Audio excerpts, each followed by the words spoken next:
बघा, एका कोनाचा कोटिकोन व पूरक कोन यांचे गुणोत्तर 6:15. तर त्या मूळ कोनाचे व पूरक कोनाचे गुणोत्तर किती असा प्रश्न. कोटिकोन आणि पूरक कोन ह्या संकल्पना आम्ही शिकल्या. ज्या दोन कोनांच्या मापाची बेरीज 90 अंश ते दोन कोन परस्परांचे कोटिकोन. ज्या दोन कोनांच्या मापाची बेरीज 180 अंश ते दोन कोन परस्परांचे पूरक कोन असतात, हे आम्ही शिकलो. आता लक्ष बारकाईनं द्या. इथे एक आकृती काढतो. याच्यामध्ये इथं मी स्टार करतो. हा स्टार केलेला कोन म्हणतो की माझा कोटिकोन, ज्याच्यामध्ये हे काळे ठिपके, माझा कोटिकोन आणि माझा पूरक कोन, ज्याच्यामध्ये हे लाल ठिपके आहे. हा स्टार केलेला कोन, हा कोन.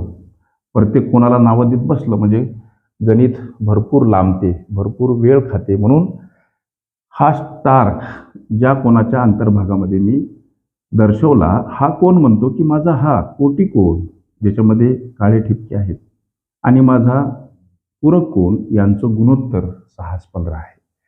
किती आहे गुणोत्तर? 6:15.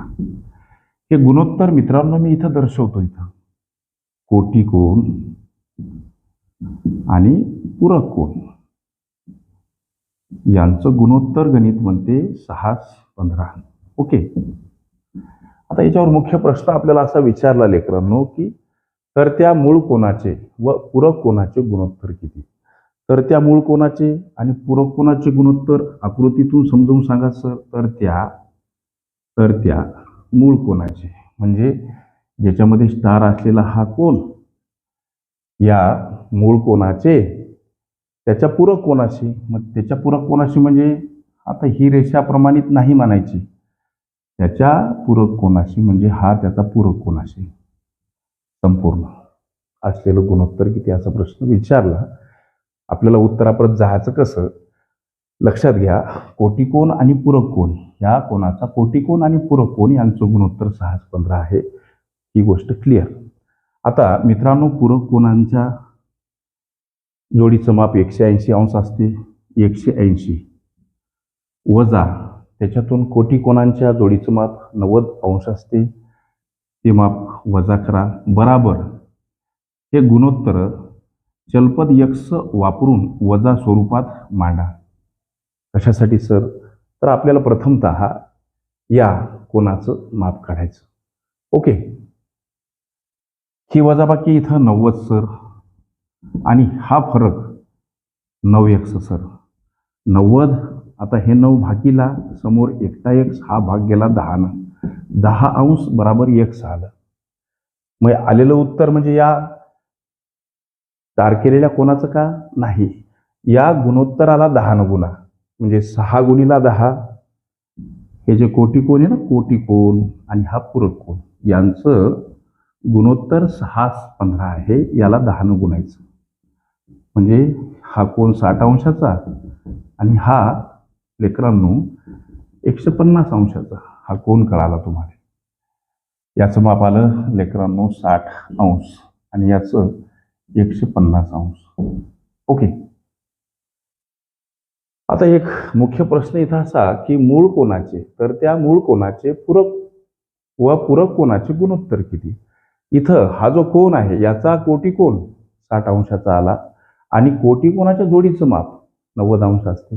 मग याचं जर 60 अंश आहे, हा जो इथं 90 अंशामध्ये हा जो इथं लंब दिसतो, याच्यामध्ये अंतर्भागात हा एक कोन आणि हा दुसरा कोन, ही कोटिकोनाची जोडी आहे.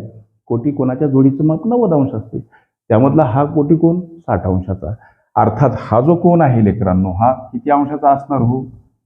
30 अंशाचा असणार. ओके. हा कोन 30 अंशाचा, अर्थात हा स्टार केलेला कोन 30 अंशाचा.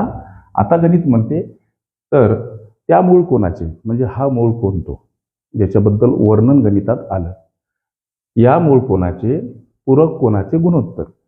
हा जर 30 आहे तर त्याचा पूरक कोन हा लाल टिंब्यानं मी हा दर्शवला. पूरक कोनाच्या जोडीचं माप 180 अंश. मग 180 लेकरांनो इथं लिहितो वाटल्यास 180 हे पूरक कोनाच्या जोडीचं माप. त्यामधून हा स्टार केलेला कोन 30 अंशाचा आहे, ही वजाबाकी 150 अंश. हे माप असेल ह्या टिंब केलेल्या मूळ कोनाच्या पूरक कोनाचं 150 अंश. ओके. आता हे गुणोत्तर किती हो? मूळ कोनाचे व पूरक कोनाचे गुणोत्तर. इथं लिहितो मी तुम्हाला समजावं म्हणून अक्षरात मूळ कोन आणि इथं लिहितो पूरक कोन. ओके, लक्षात आलं तुमच्या? हा मूळ कोन ज्याच्याबद्दल गणितात वर्णन आलेलं आहे. मूळ कोन आहे सर 30 अंशाचा आणि त्याचा हा जो पूरक कोन आहे जो लाल टिंब्याने मी दर्शवला 150 अंशाचा, याचं गुणोत्तर काढायचं म्हणजे काय करायचं? ह्या दोन संख्या एकमेकाला भागीला आहेत. शून्याला शून्य कटलं सर. आता हा भाग सुद्धा द्या संक्षिप्त रूप, अर्थात 3 1 3 सर आणि 3 5 15 एकाच 5 हे त्या मूळ कोनाचं पूरक कोनाशी असलेलं गुणोत्तर आहे. हे उत्तर मित्रांनो पर्याय क्रमांक बी मध्ये दर्शवलं